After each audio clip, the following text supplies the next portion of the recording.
প্রিয় মা, ২৪ বছর পর কলম ধরেছে তোমাদের বড় আদরের এই বাধ্য মেয়েটা। এতগুলো বছর পর কেন লিখছি জানো? কারণ তোমরা আজ আর পৃথিবীতে নেই বলে। জানো মা, গল্পটা খুবই সাধারণ। গল্পের নাম দিতে পারো সুখ কেনার গল্প। মেয়ের সুখ কিনতে গিয়েই তো আমার বিয়েটা দিলে তোমাদের পছন্দ করা ছেলের সাথে। তারপর থেকে ২৪টা বছর কাটিয়ে ফেলেছি। সবাই বলে বাবা মা নাকি ছেলে মেয়ের ভালো চায়। ভালোই যদি চাইলে তাহলে কেন আমি ভালো থাকতে পারলাম না? মেয়ের বিয়ে দিয়ে তোমরা কিন্তু ভালো ছিলে, যেমনটি চেয়েছিলে ঠিক তেমনই পয়সাওয়ালা, সৎ, চরিত্রবান একটা ছেলে, একদম তোমাদের মনের মতো। বিয়েটা হলো আমার, অথচ আমার মতে নয়। জানো মা, আমি ২৪ বছর ধরে সং সেজে আছি এই সংসারে। তোমাদের কথা রেখেছি, তোমাদের সম্মান বজায় রাখতে পেরেছি, তাই তো দারুণভাবে অভিনয়ও করেও যাচ্ছি। অভিনয় করে যাচ্ছি তোমাদের সৎ চরিত্রবান জামাইয়ের সাথে। একটুও বুঝতে দেইনি, তোমরাও বুঝতে পারোনি। ছোটবেলার কথা খুব মনে পড়ে মা। আমার মন খারাপ থাকলে, শরীর অসুস্থ হলে, মিথ্যে কথা বললে তুমি ঠিক ধরে ফেলতে। তুমি বলতে, মায়েদের কাছে মিথ্যে বলা যায় না, মায়ের মন সব বুঝতে পারে। ভেবেছিলাম তুমি অন্তত বুঝবে। মেয়ের মনের কথা মা বুঝতে পারবে না তা হয় নাকি? দেখলাম তুমিও বাবার মতোই গোঁ ধরে বসে থাকলে। সেদিনের কথা ভাবলে চোখে জল আসে। যন্ত্রণাটা বুকের মধ্যে দলা পাকিয়ে উঠে আজও। আমাকে ঘরের মধ্যে আটকে রাখলে। আমার ভালোবাসা মানুষটাকে বাড়িতে ডেকে ভীষণভাবে অপমান করলে। আমি আড়াল থেকে স্পষ্ট শুনতে পাচ্ছিলাম তোমাদের কথাগুলো। তুমি ওকে বলেছিলে ও তোমাকে ভালোবাসে না, ওর সাথে কোনো রকম যোগাযোগ রেখো না, আমার মেয়ের বিয়ের ঠিক হয়ে গেছে। ওকে যদি সত্যিই ভালোবাসো তাহলে ওর জীবন থেকে সরে গিয়ে প্রমাণ করে দিও তুমি সত্যিই ওকে ভালোবাসো।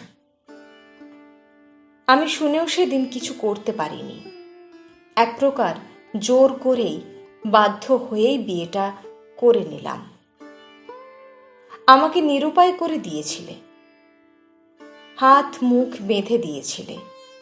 বললে, মেয়ে হয়ে বাবা মায়ের মরণ দেখতে চাস? আমার বুকে পাথর চাপিয়ে দিলে।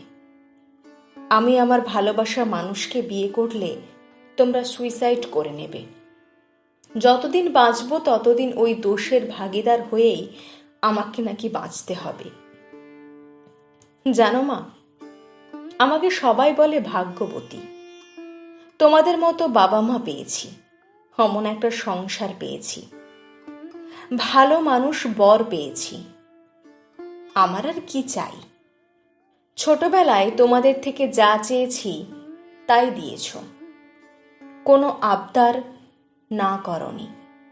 যখন ভালোবাসার মানুষটার কথা বললাম, বললে তোর অন্যায় আবদার তোর বাবা মেনে নেবে না। এদিকে দেখো, আবার বিয়ের পর থেকে আমাকে আর কোনো আবদার করতেই হয়নি। চাওয়ার আগেই সব কিছু পেয়ে যাই। সত্যিই মা, আমি ভাগ্যবতী বটে। তবে অভিনয় করতে করতে আজ বড় ক্লান্ত। সুখী সংসারের সেরা বউ হয়ে উঠতে বেশি দিন টাইম লাগেনি। তোমরা প্রায়ই আমাকে বলতে, বাবা মায়ের পছন্দে বিয়েটা করেছিলি বলে তাই আজ এত সুখী। তোমাদের কথা শুনে মনে মনে হাসতাম। সুখী হতে পারলাম কোথায় মা? সুখী হতে চেয়েই তো আমার ভালোবাসার মানুষটার কথা তোমাকেই প্রথম বলেছিলাম। তুমি বলেছিলে, ভালো মন্দ বোঝার ক্ষমতা হয়নি তোর। আমরা তোর ভালো চাই, তাই আমাদের পছন্দেই তোকে বিয়ে করতে হবে। তাই তো এমন এক সুখের বাসা কিনে দিলে। সে বাসায় আমার গভীর অসুখ। তবে হ্যাঁ, আমার জীবন থেকে ভালোবাসা মানুষটাকে কেড়ে নিলেও মন থেকে কেড়ে নিতে পারোনি। 24 বছর তাকে একটুও ভুলতে পারিনি। তাই আজও কেঁদে বুক ভাসাই। মনের মন্দিরে তাকেই শুধু পুজো করি। যতবার ভেবেছি নতুনকে নিয়ে বাঁচব, ততবারই আমার প্রাক্তনকে আরো বেশি করে ভালোবেসে ফেলেছি। তবে একটা কথা মা, লোক সমাজে, তোমাদের সোসাইটিতে তোমরা জিতে গেলেও জিততে পারোনি আমার কাছে, আমার প্রাক্তনের কাছে। তোমাদের কথা সে রেখেছে, সত্যিকারে ভালোবাসার প্রমাণ সে দিয়েছে আমার জীবন থেকে সরে গিয়ে, কিন্তু তার মন থেকে আমাকে সরাতে পারোনি বোধহয়। যেমনটা আমার মন থেকে তাকে সরিয়ে দেইনি। জীবনের বাদ বাকি বছরগুলো ঠিক এভাবেই চলব, সুখের জীবনের অভিনয় করে। সত্যিকারের ভালোবাসলে তাকে মন থেকে সরানো যায় না কোনোদিনই, আর সরাতেও পারবো না। তবে ভীষণ কষ্ট পাই সুখী জীবনের অভিনয় করে নয়, কষ্ট হয় জীবন্ত লাশ হয়ে বেঁচে থাকতে হয় বলে। কে বলেছে মানুষ মৃত্যুর আগের মুহূর্তে সুইসাইড নোট লিখে যায়? আমার মতো কত অভাগিনী আছে যারা মরে গিয়ে বেঁচে যেতে পারেনি, বরং বেঁচে থেকে কবেই সে মরে গেছে।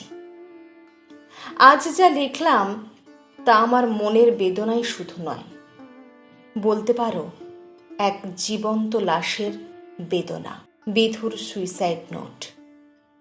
ভালো থেকো মা। কলমে সরজিৎ ঘোষ।